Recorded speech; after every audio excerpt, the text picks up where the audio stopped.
The pine plank slammed against the desk with a crack that echoed like a rifle shot. Black ink burst from the shattered well, pooling across Sheriff Thomas Vance's county ledger like dark blood in dry sand. Sheriff Vance didn't flinch. His oil rag sat motionless in his palm, his eyes locked on the scarred jaw of the stranger standing over him. Beside the desk, young Deputy Harlan lost his nerve.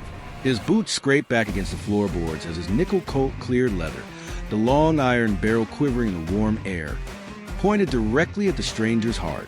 "Sheriff," Harlan breathed, his soft voice cracking under the tension. "Look at the cheek. Look at the jaw. It's Caleb, the Raven Vance." He walked right into our lap. "Shut up, Harlan," Vance snapped. Thomas Vance's voice dropped into a low, dangerous register. He set his oily rag down, adjusted his wire-rimmed spectacles, and flipped the heavy pine board face up on the desk. There, printed in dry, faded black block lettering, was a portrait of a man with hollow, unblinking eyes. Across the top, the ink read, "Wanted dead or alive, $1,000 reward." "You're a fool stranger," Vance said softly, "or you're suicidal." Caleb Vance has been dead 6 years. He drowned in the Snake River after the Union Pacific job in Cheyenne.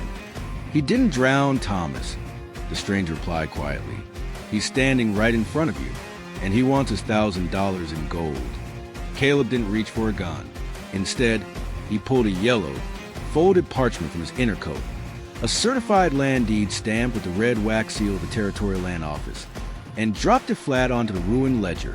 "Read line 4, Sheriff," Caleb rasped. "Read who signed the warrant that put my face on that pine board 6 years ago, and read who claimed the title to our father's 5,000-acre timber rights 48 hours after I was declared dead under the river ice." Thomas Vance's knuckles turned bone white against the pine desk. Line 4 did not bear the seal of a territorial magistrate. It bore the sharp, hurried script of Thomas Vance, acting deputy marshal. It was never an official warrant. It was a forgery, built 6 years ago by Thomas himself to frame his own flesh and blood, declare him legally dead, and sell the family's timber and South Pasture water rights to the highest bidder. "You put $1,000 price on my head, Thomas," Caleb whispered, leaning over the blotter until his scarred face was inches from his brother's, knowing if any bounty hunter met me in the brush, they'd put a heavy lead ball through my spine before asking for my name. But you forgot one detail of frontier law. A forged warrant expires after 6 years unless the issuer recertifies the claim in person before a magistrate. I walked 80 miles out of the Diablo range because Circuit Judge Alden's carriage arrives in Oakhaven at 8 o'clock tonight. You pay me the $1,000 you stole out of our father's estate to clear that fraudulent lien, or I walk down to the courthouse and show Judge Alden this ledger. Thomas's eyes darted toward the brass clock on the wall. The pendulum swung heavily, ticking away the minutes toward 8. Thomas betrayed his own flesh and blood for power, while Caleb waited 6 long years for legal justice rather than outright revenge. If you were in Caleb's boots, would you have taken this before a circuit judge, or dealt frontier justice with a bullet? Let us know your thoughts in the comments below. Before Sheriff Vance could answer his brother, the silence of Oakhaven broke. The double doors of the office swung inward with violent thud, casting 4 long, dark shadows across the boardwalk outside. Framed in the doorway, backed by 3 heavily armed enforcers with low-slung holsters, stood Vance Holcomb, the undisputed head of the Blackwood Mining Syndicate. Holcomb stepped inside, the silver tips of his boots clicking against the floorboards, a nickel-plated Colt resting loosely in his leather belt. "He won't be walking to any courthouse, Caleb," Holcomb said smoothly. Thomas hadn't framed his brother out of raw ambition alone. 6 years ago, Holcomb had held a mountain of crushing gambling debts over Thomas's head, forcing the desperate deputy to forge the papers, erase his own blood, and hand over the family water rights to satisfy the debt. "You're late, Caleb," Holcomb sneered, moving into the yellow circle of the desktop oil lamp. "Thomas served his purpose 6 years ago. He gave me the paper. But you're a loose end that should have stayed beneath the ice of the Snake River." Holcomb smoothly drew his nickel-plated Colt, bringing the sight up to level directly between Caleb's eyes.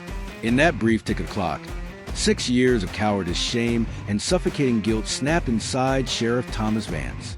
He looked at the scarred face of the brother he had cast into the wilderness. He looked at the syndicate boss holding the leash. Thomas didn't draw his gun. He threw his heavy frame straight across the pine desk, slamming his entire weight into Holcomb just as the nickel-plated Colt roared. The gunshot deafened the small room. The stray bullet missed Caleb completely, shattering the glass desktop oil lamp into 100 glowing shards. Burning kerosene splashed across the dry desk, igniting the paper ledger in an instant sheet of orange flame. Heavy, black smoke swelled up toward the low ceiling beams as the office exploded into violent chaos. Deputy Harlan screamed, threw his revolver into the dirt, and scrambled wildly behind the iron gun safe to save his own skin. But Caleb Vance didn't flinch. 6 years of survival in the high country had turned his instincts into cold iron. Caleb drew his worn Colt .45 in one unbroken motion, clearing his leather duster as he cocked a hammer. He fired twice through the choking haze.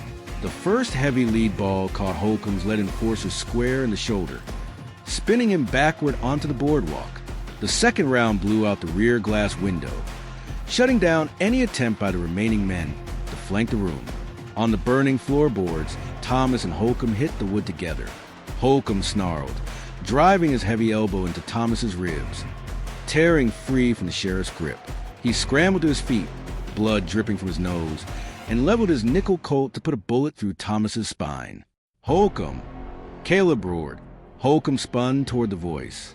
Caleb stood unmoving amidst the rising flames, his duster framed in fire, his eyes cold and unwavering. Holcomb fired blind through the smoke, the bullet ripping to the leather over Caleb's shoulder, but Caleb didn't even sway. A single, heavy bark echoed from Caleb's Colt .45. The lead slug struck Holcomb square in the center of his chest. The force of the impact drove the syndicate boss backward through the glass storefront, sending him crashing onto the dusty boardwalk outside, dead before he hit the dirt. Caleb holstered his smoking revolver, stepped straight through the inferno, and grabbed his bleeding brother by the collar, dragging Thomas's heavy body out of the burning building seconds before the main roof beam buckled into a shower of sparks. The fire raged into the night sky, illuminating the quiet streets of Oakhaven as the townspeople gathered in shock. If you loved this intense frontier story, please take a second to hit that like button, subscribe to Sarah's Wild West Chronicles, and leave a comment below with your thoughts on Caleb's journey. Don't forget to click the notification bell so you never miss our next chronicle of Old West history. The roar of the collapsing roof settled into the steady, hungry crackle of burning pine. Sparks drifted up into the black sky like dying stars, carrying off 6 years of lies in a plume of white ash. Caleb knelt in the dust of Main Street, his hands caked in soot and alkali grit. Beneath him lay Sheriff Thomas Vance, propped against the lip of the boardwalk. Thomas's chest heaved with shallow, wet breaths. The dark wool of his vest was soaked red, and every ragged cough brought a crimson slick to his lips. A few feet away, Vance Holcomb lay motionless under the shattered storefront window, his nickel-plated Colt half buried in the dirt beside his unblinking eyes. The Blackwood Mining Syndicate's hold on Oakhaven had ended in a single flash of iron and smoke. With fingers that trembled against the cold night air, the dying sheriff reached inside his coat. He didn't pull a weapon. He fumbled for a heavy, brass-ringed set of keys, the keys to the county iron vault, and pressed them into Caleb's calloused palm. The original deed is in the iron box, Caleb, Thomas rasped, his voice barely a whisper against the crackle of the flames. Line 4 was a lie. I signed it under Holcomb's boot. Tell Judge Alden, the land was always yours. Thomas Vance took his final breath just as the iron-rimmed wheels of a carriage rumbled down the southern road.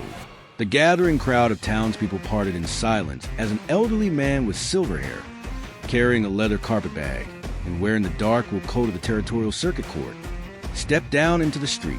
Judge Alden took one look at the burning building, the fallen syndicate boss, and the scarred cowboy standing in the firelight with a rusted pine board and a certified parchment. Under the lantern light of the town saloon, Judge Alden unsealed the county vault and examined the records. The fraudulent lien was struck from the territorial registry before the embers in the sheriff's office had even turned to cold gray ash.